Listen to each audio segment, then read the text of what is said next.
बिस्मिल्लाहिर्रहमानिर्रहीम। Microsoft Excel 2010 इस class में हम स्केल टू फिट ग्रुप में हमारे पास जो मल्टीपल कमांड्स आ रही हैं, लाइक एक कमांड है स्केलिंग की। स्केल की कमांड को डिस्कस करेंगे। फिर इस क्लास में हमने पेज सेटअप के ग्रुप में हमारे पास जो मल्टीपल कमांड्स आ रही थी, इन कमांड को डिस्कस किया था।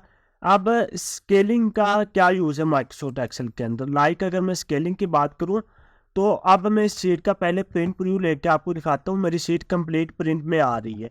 अभी इसकी मैंने सेटिंग्स की है ऑलरेडी, इस वजह से मेरी शीट कंप्लीट प्रिंट में आ रही है। बहुत बड़ी शीट है आपकी। अब देखें, लाइक इसका अगर मैं मार्जिन देखूँ, मार्जिन कस्टम मैंने किया हुआ है, यानी कि नॉर्मल भी मैंने नहीं यूज़ किया, वाइड भी नहीं और नैरो भी नहीं। मैं कस्टम मार्जिन में जाके मैंने अपनी मर्जी से इसका मार्जिन यूज़ किया है। उसके बाद इसकी ओरिएंटेशन आ जाती है। ओरिएंटेशन अगर मैं आप देखें, ओरिएंटेशन पोर्ट्रेट की बजाय लैंडस्केप यूज़ की गई है। इसी तरह इसका साइज़ अगर देखो तो साइज़ मेरे पास लेटर एंड A4 के बजाय लीगल आ रहा है।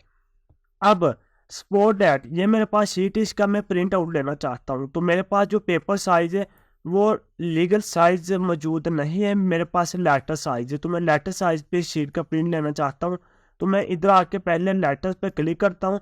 अब देखिए, जैसे मैंने लेटर पे क्लिक किया तो मेरे पास शीट यहाँ तक प्रिंट में आ रही है।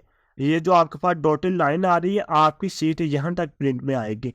अब इसके लिए हम इस शीट की स्केलिंग करेंगे। अब साइज हम इसका लेटर पे प्रिंट अगर लेना चाहते हैं प्रिंट आउट, तो फिर उसके लिए स्केलिंग की कमांड के डिस्कस की जाती है कि आप इधर आके इसका स्केल कम कर दें।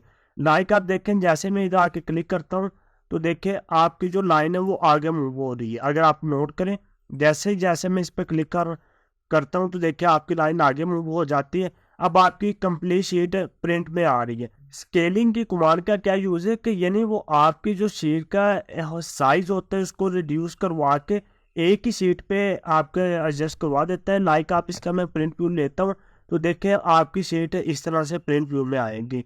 लाइक वो थोड़ा सा एक साइड पे चले गई है, ऊपर भी स्पेस ज़्यादा और इधर भी मार्जिन ज़्यादा आ रहा है, लेफ्ट साइड पे भी। तो आप इधर आएंगे, इधर आके कस्टम मार्जिन में क्लिक करें। अब देखें कस्टम मार्जिन पे अगर आप देखें, लेफ्ट का जो मार्जिन है वो 1.8 आ रहा है और राइट का मार्जिन कम है। इसीलिए इसी वजह से आपकी शीट एक साइड पे आ रही है। और इधर से आप इन ये सेटिंग्स ना भूलिएगा, सेंटर ऑन पेज यानी हॉरिजॉन्टली। एंड अगर देखें, जैसे मैं इसे अनचेक करता हूँ आपकी शीट एक साइड पे चले जाएगी। अगर मैं वर्टिकल पे अनचेक करता हूँ तो देखिए आपकी शीट टॉप पे चलेगी। तो कभी भी ये सेटिंग्स मत भूलिएगा, आपने हमेशा इन दोनों पे चेक लगाना है और इधर से आप इसका मार्जिन एडजस्ट करवा लेंगे। तो ये आपके पास है स्केलिंग की कमांड का यूज़ कि वो आपकी शीट का साइज़ रिड्यूस करवा के उसे एक ही शीट के ऊपर एडजस्ट करवा देगा।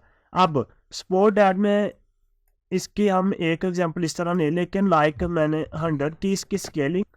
अब मैं दोबारा व्यू टैब में आता हूँ, इधर से मैं पेज ब्रेक प्रीव्यू पे क्लिक करता हूँ और देखिए जैसे मैंने इस पर क्लिक किया, अब मेरा ये पेज 1 आ रहा है, ये मेरे पास पेज 2 आ रहा है।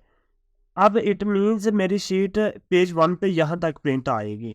ये जो मेरे पास सेंटर पे ब्लू लाइन आ रही। अब इधर आप अगर नोट करें, जैसे मैं कर्सर लेके आता हूँ तो मेरा जो कर्सर है वो चेंज हो जाता है। आप सिंपली इधर से पकड़ के इस तरह ड्रैग करें। अब देखिए मैंने इधर ला के छोड़ दिया।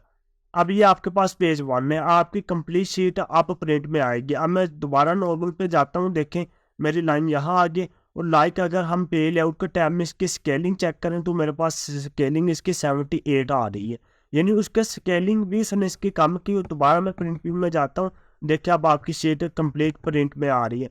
तो इस तरह से आप स्केलिंग की कमांड को यूज़ कर सकते हैं। नेक्स्ट क्लास में हम फार्मूला एंड फंक्शंस के ऊपर काम करेंगे। हमारे 10 से 12 लेक्चर्स होंगे, उसके बाद हमारा माइक्रोसॉफ्ट एक्सेल कंप्लीट हो जाएगा। आई होप आपको इस क्लास की समझ आई होगी। इंशाल्लाह नेक्स्ट क्लास में हम मज़ीद आगे बढ़ेंगे। मुझे इजाज़त दीजिए। अल्लाह हाफिज़।